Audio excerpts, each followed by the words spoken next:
Welcome, Gemini. This is Regina from Pacific Tarot getting ready to do your spring equinox reading. The spring equinox is on the 19th of March, and it officially begins the astrological new year. I am doing personal readings, and information about that will be in the description box below.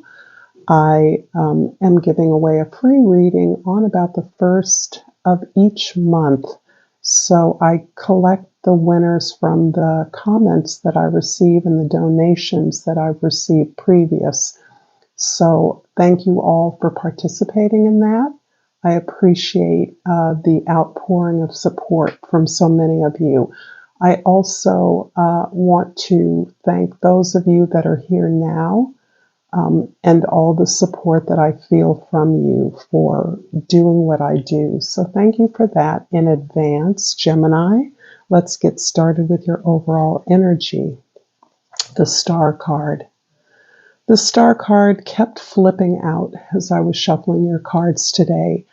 I am really sensing this pure, clear light of clarity for you.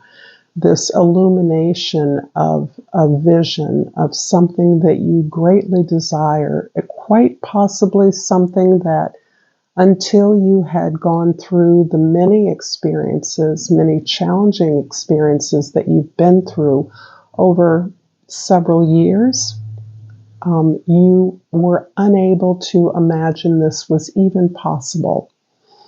And this is a culmination of not only your resilience, your perseverance, your faith in yourself, but your belief and trust in a new universe, a transformed universe, as you've experienced the miracles that have contributed to your survival, your thrivance, your healing, your balancing out, your observation of the magic that can exist when people come together and move from their space of heart and authenticity. So this is a beautiful dawning for you during this time in March. In the 10th house, we have the Seven of Swords. And it's wonderful, actually, that this somewhat ominous card is appearing under the light through the illumination of the star. Remember, the sun is a star, and this astrological new year is giving you the benefit of the largest star in our solar system. And this is shedding light on all the ways that you have been sabotaged. You may be now recognizing the efforts of others to sabotage you as a reflection of your own lack of faith, your own lack of belief, perhaps cumulative from the past, but also a pattern that you now recognize allows the ill effects, the ill impact of others on you, particularly when it comes to not just your work, not just your community, but even the way that you feel it is possible to show up in the world. You've perhaps been unconsciously laboring under a label that you were not quite enough, that you were not quite smart enough, quite good looking enough, whatever it is that has reflected on the limitations you've experienced in your profession, in your work, in trying to find satisfying work. Not just satisfying, but work that allows you to make the contribution that you feel that you are capable of making.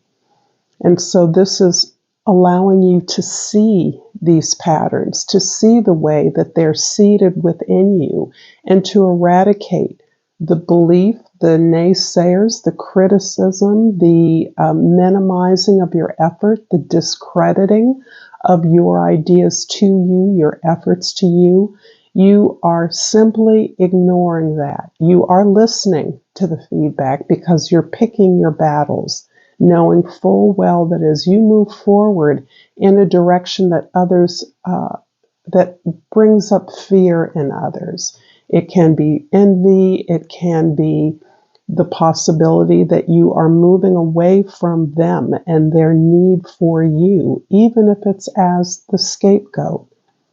So this is bringing up a lot for me. And I think that this ability for you to see a vision of your potential contribution to your community, your society, your organization, whatever it is that you are now understanding you can do, is allowing you to see the ways that you've been holding yourself back and the power that you have to change this, to ignore this, to not let this block you from moving in the direction that you're moving. In the first house, the Two of Staffs, this is describing your perspective, and I believe that the way in which I have already laid out the impact of this star and the Seven of Swords is giving you an indication of your vision, your ability to move forward with a plan of growth and expansion, of building towards this capacity that you now recognize is your power. This is shifting away from a sense of powerlessness to one of empowerment, of one of understanding that you have everything you need within your own grasp to move in the direction that you deem most positive, most authentic for you. And so you are looking towards the future. This is really about the way these negative experiences of sabotage have perhaps cycled through your mind, cycled through your dreams, cycled through kind of the story you tell yourself about why you haven't been able to get ahead or move forward. Instead, you're recognizing that you can retell that story in a completely different way. And you are doing so. You're creating a plan. You're not waiting for others to give you permission or the go-ahead or the offer that you want. You're now in a position of pursuing that. In the fourth house, this is your history, your family, your domestic environment. The Three of Swords is really emphasizing the power of your understanding. And this understanding has not come as a function of your brain, your mind, trying to figure things out. It's come through really looking at your experiences, particularly the experiences that didn't work out, so that all the disappointments, all the judgments about your personal failures are now seen in a completely different light. They're seen as opportunities for you to know yourself better, to understand what works for you, to recognize the challenges to your empowerment and envisioning the world that you want to see is really within you, that you have the power to change and recognize the gifts in challenging circumstances, the gifts in unkind criticism or unfair gossip. In the seventh house, the house of your significant others, you have the Nine of Swords. Wow, this feels like a huge purging for you, a huge healing moment. I'm really getting the sense that there is an entire community this is relevant to. And for many of you, it may be your job. It may also be your family. And releasing family patterns, childhood traumas that are affecting your efforts to create or build something, advance your profession or your career, get a better job, one that is more satisfying, that gives you the sense of contributing at your maximum capacity to something that is meaningful beyond you, something that has a positive impact on the environment. You are really releasing a lot of old pain. This is literally releasing the pain of the rejections, the disappointments, even the social oppression that you may have experienced. the being discriminated against for whatever reason, the experience of being different in an environment where conformity was required, but it wasn't clear. You're really you're evaluating the lessons of your suffering and pain, really looking more holistically at your social environment, your relationships, your clients, your coworkers, your friends, your spouses, any way that you have experienced a sense of pain and oppression through those relationships in particular. This is hopefully resonating for you, Gemini. If so, please like this video. Please comment below. Share this with someone who may find it valuable. And subscribe to my channel, Pacific Tarot. It is greatly appreciated. And the card that comes from the soul's journey is self-esteem. I possess gifts of the soul that benefit me and others. And from the flora and fauna of Africa,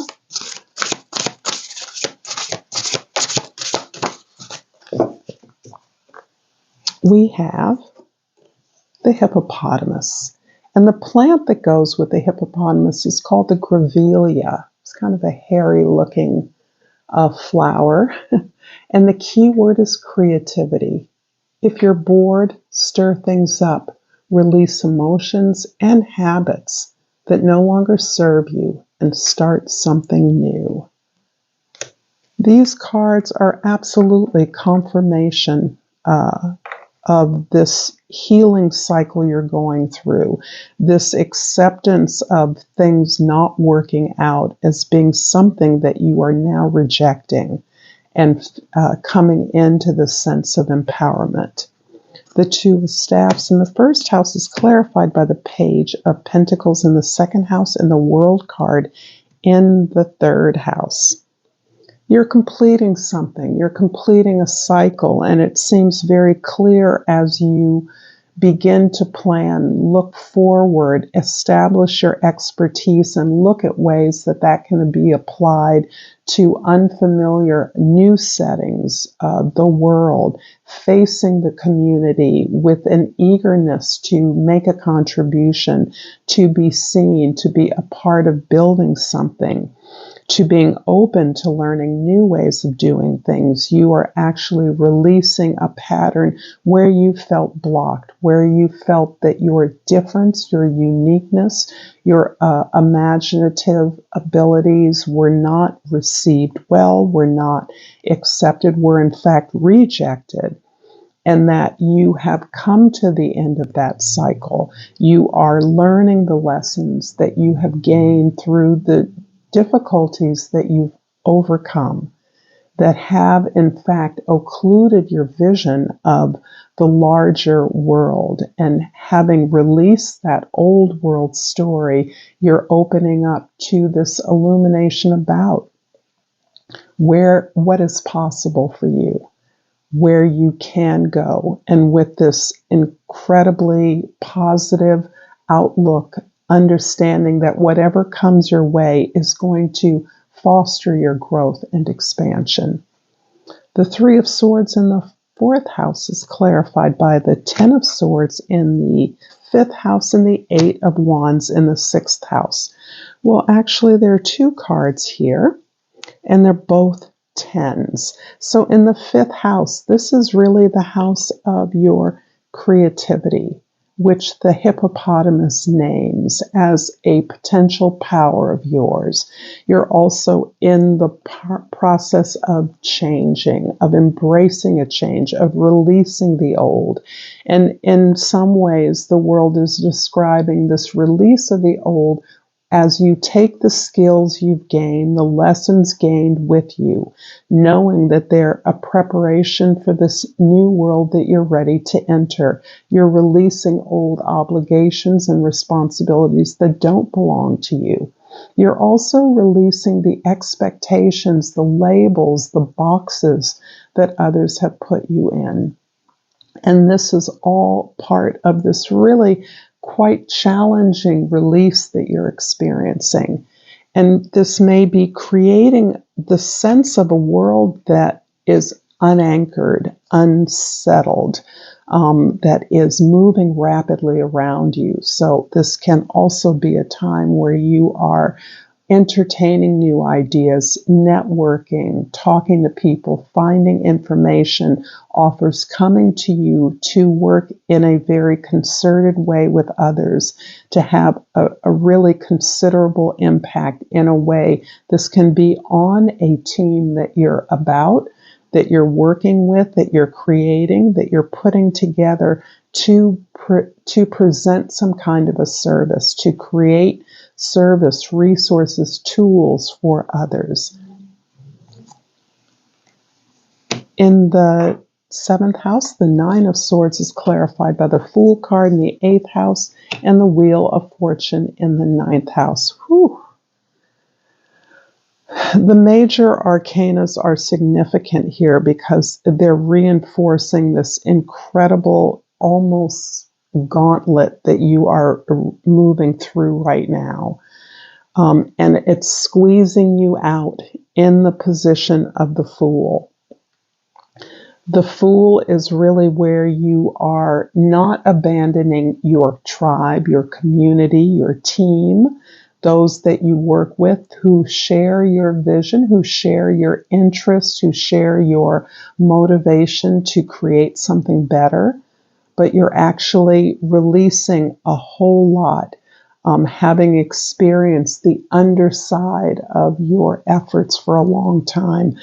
By the underside, I mean the experience of being different and named so, being excluded, not being included among those that are making things happen, which is where you want to be, where you're deserving of being.